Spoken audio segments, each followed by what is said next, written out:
Lagavulin 16 has been popular for multiple decades at this point. However, it's recently come into its own within the US thanks to a popular television show and a charismatic spokesman.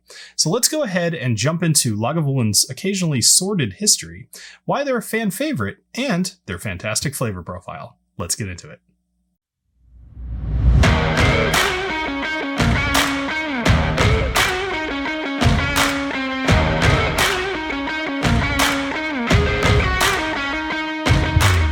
Hello everybody and welcome to the Whiskey Dictionary. On this channel I do whiskey reviews, informational videos, and the occasional buying guide, so if that's a thing that you're into, make sure you click subscribe.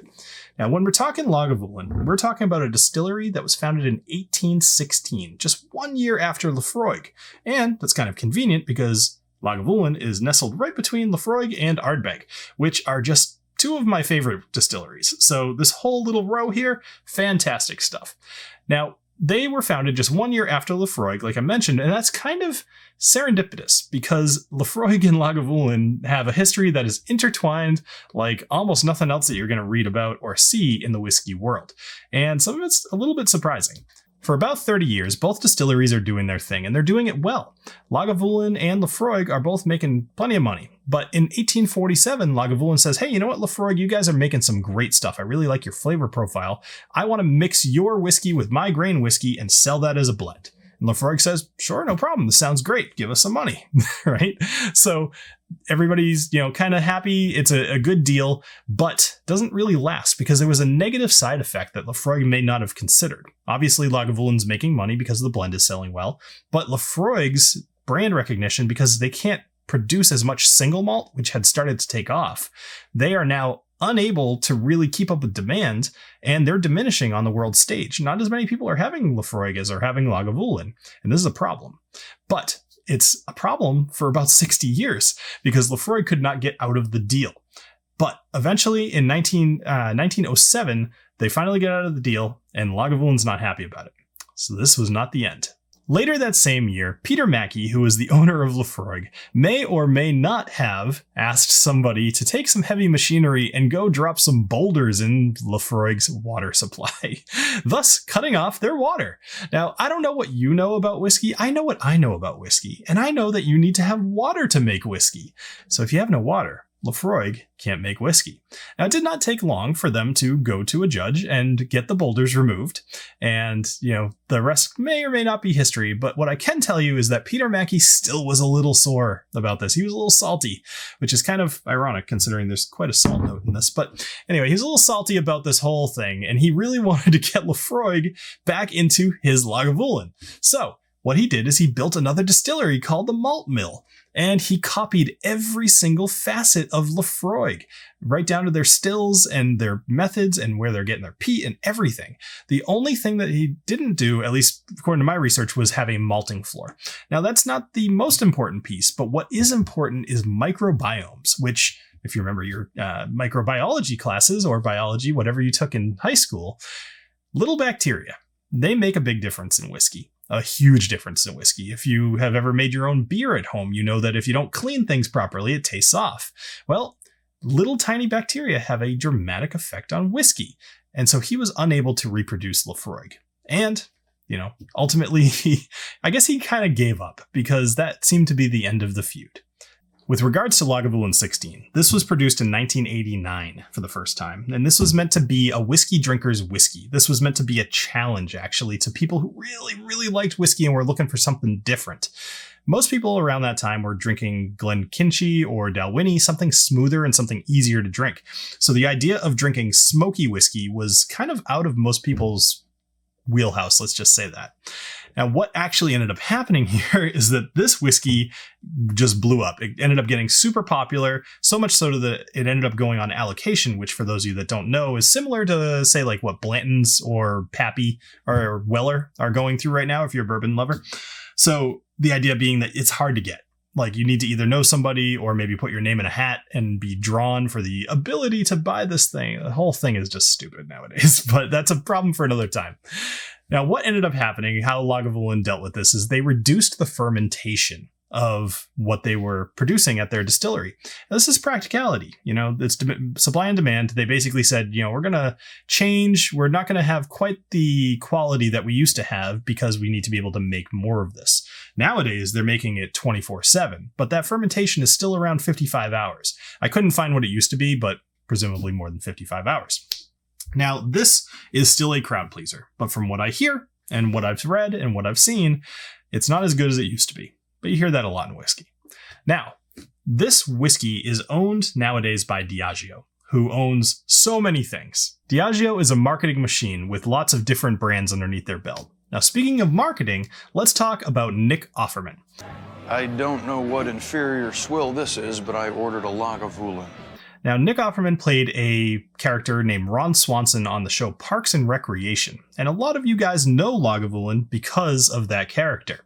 However, Nick Offerman has kind of proven that the character he played, as well as the person he makes himself out to be, seems to be genuine. He's kind of like a manly guy, right? He's into woodworking, he's into whiskey, he, gives man advice and stuff like that. He seems like a genuinely cool guy. I would actually love to have a drink with the guy. So in the off chance that you see this, Nick, let's do it.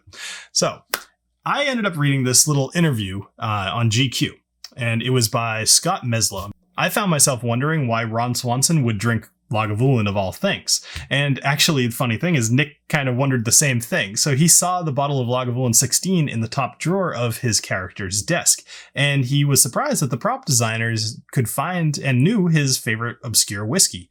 And he kept this misconception to himself for a while until he realized that the creator of the show, Mike Schur, also loved this Lagavulin, so the two ended up bonding over that. But enough about the history, let's talk about the whiskey. So this, obviously, Lagavulin 16, right? 43% ABV.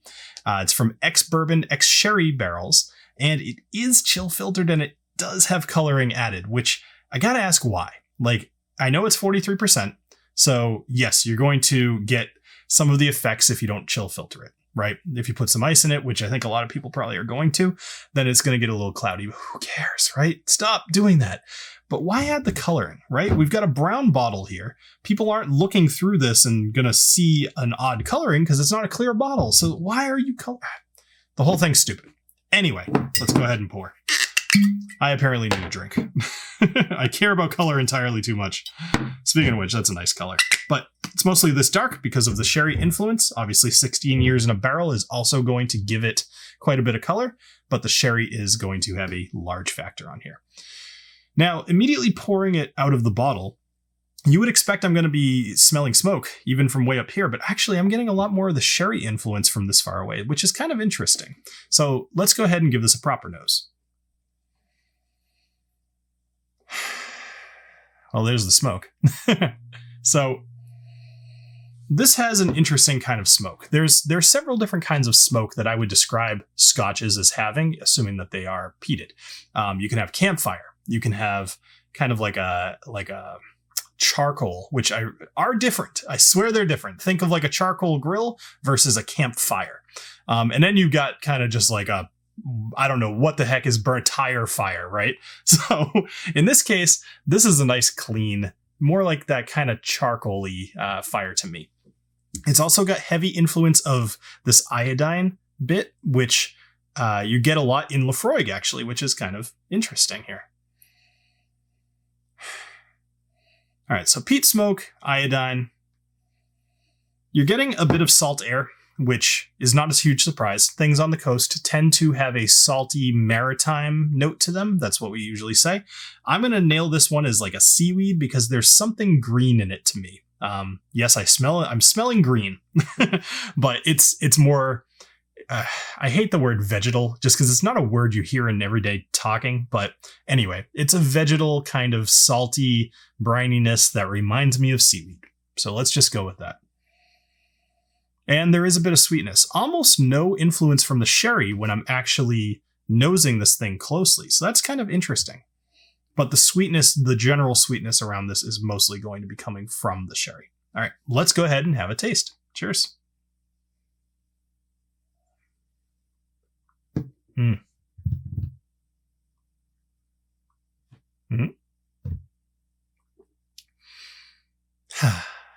Ooh, that's good. All right, so Let me tell you all about this whiskey. When you have a sip of this, it is not as strong in the smoke flavor as it is on the nose. So you are going to have this smoother than what you expect smoky flavor that is going to coat your tongue, and it's going to linger for a little bit, but not super long. There's almost very little, if not any, alcohol burn here, which is fantastic because that is going to make this approachable to a lot of people. Not everybody likes to have their tonsils just burned off their tongue. I do, but that's just me. So it is very sweet as far as, hold on, that one's going to trick people here. So I drink a lot of whiskey, clearly, right? I drink a lot of high proof whiskeys. I drink a lot of different kinds of whiskeys. To me, this tastes sweet. To you, this probably does not. If you are a experienced or frequent whiskey drinker, I think that's something that you're going to get. You are going to taste the sherry influence here. But to me, what I'm tasting is a sherry influence that I wish was stronger. I wish that this was using stronger, probably, I'm guessing they're not first fill sherry barrels. I didn't read anything about them being first fill, which means that they've been used before. So I think if they were first fill, this would be much better. If they are first fill and I just didn't do very good research, then they're pretty weak. So,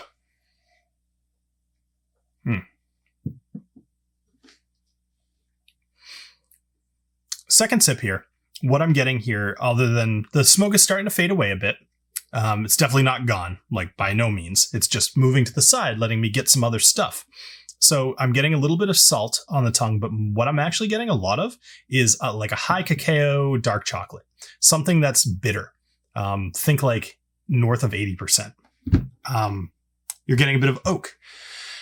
The sherry influence is coming a little bit more, but I'm going to say that's really stepping to the side to make more room for some of the ex-bourbon barrel flavors. You're getting a little bit of vanilla. That oak, again, is kind of coming through as I'm talking more. The smoke is still there, which is great. The chocolate is fading away a bit. And that's really most of it. There is, I don't know if I said salt there, so I'm just going to reiterate it here. There is a saltiness, a little brininess to this, but for the most part, you're tasting a really clean, tasty smoke followed by some oak. That doesn't sound terribly interesting, but it works really well. The balance is fantastic, and I've got to hand that to them. So let me take one more sip here, and then I'll give you my little overall. Sorry if this ends up being a bit of a longer episode. I wanted to do this one some justice here. So first off, let me just say this one's a no-brainer. I'm giving this a rating of buy it because I think that this is something that if you haven't tried before, you absolutely should. Enough people talk about Lagavulin 16, even if it's not a thing that you particularly will want to drink over and over again, because maybe you've moved on to things that are a little bit more along your flavor profile. Let's just say, like, maybe you like something stronger, or you like something more sherried, or blah, blah, blah. I think this is still a buy it. If you've never tried it, you should definitely buy it, even though the price might be a little high. MSRP, believe it or not, on this is $68. I have not seen it for less than $80 in my area for a very long time, and I believe I paid like $83 to $85. A lot of people seem to be able to get it for the mid 70s, so I wouldn't pay over $85 personally. And this actually did put me off from buying and reviewing this whiskey for as long as it did, because it is more expensive than what I think it deserves. At this point, though, 16-year aged, you are paying rent. You're paying rent for this thing to sit in a warehouse for as long as it does. And that does factor into the cost. However, I think at $68, I actually think this is a little undervalued. So for that MSRP, it's probably not surprising that you end up seeing it for more in the $70 range. All right. So what I want to do now is kind of just talk real quick about what you guys thought of this whiskey. So I'm giving it a rating of buy it, but let's say what you think. Out of over 1,000 votes on YouTube, 33% of you said to stock it, 23% of you said to buy it, 14% said to try it, 3% said to ignore it, and 27% have never tried it. Now, interesting thing, so Brian Hutchins ends up coming at me and saying that he actually kind of skewed the numbers. So he says he's not going to lie, I clicked ignore it because I don't want all of you going to buy it up. It's the dreamy dram of my smoky desires, my absolute personal favorite. How can you go wrong with when Ron Swanson endorsed it? Now, Jonathan C. follows up with, this was the first bottle of scotch I ever bought or tried. Go big or go home, right? When I first opened it, I thought, oh no, what have I done? But that quickly turned into, oh, okay, this is my new religion. I liked that a lot, Jonathan. Now, Heinrich, he's the last comment here. Lagavulin 16 is the kind of whiskey you want to drink in a small cottage near the sea during autumn storms by the fireplace. I let my imagination run when I first tasted it. I felt like I was a seaman. So, I loved that. I thought that was a great little vivid thing, and I like kind of picturing stuff like that myself as well. Now, one thing I want to add, this is a new feature of these videos. I'm going to try to incorporate these in. I think they're useful. Is what whiskey should you buy if you like this whiskey? Now, there's two options that I'm going to give you. First one is more reasonably priced, and that's the Ardbeg Uigeadail. Now, I have that actually right here. Now, the Ardbeg Uigeadail is an ex-sherry barrel finished peated whiskey. So this, in my mind, is kind of what this is trying to be, just in a different way and from a very, very similar location. So I think for you or for me, it would be cool to do these two side by side. Now, the other one I want to suggest is a little bit more expensive. It's the Lagavulin 12. Now, this is put out once a year, and the 2021 version has not actually come out yet. It's gonna, kind of getting to be that time where it's going to come out soon. So if you're interested in getting this one, it's probably going to be a little bit expensive, maybe very hard to find. But if you do find it, you should scoop it up. Now, lastly, I want to thank all of my patrons who helped me to fund these bottles so I can give them, proper reviews by things that I think will be helpful to you guys in order to, kind of make your judgment calls on whether you should buy them or not. So thank you, everybody who is a patron of the channel. And if you feel like helping to support monetarily me to buy cooler and cooler bottles, I would very much appreciate it. And I think that you'd enjoy some of the bonus content that you get. If you want to see the video about Ardbeg Uigeadail, check it out over here. If you want to see another video on Lagavulin, check it out over here. All right. Now, have a great rest of your night. Cheers.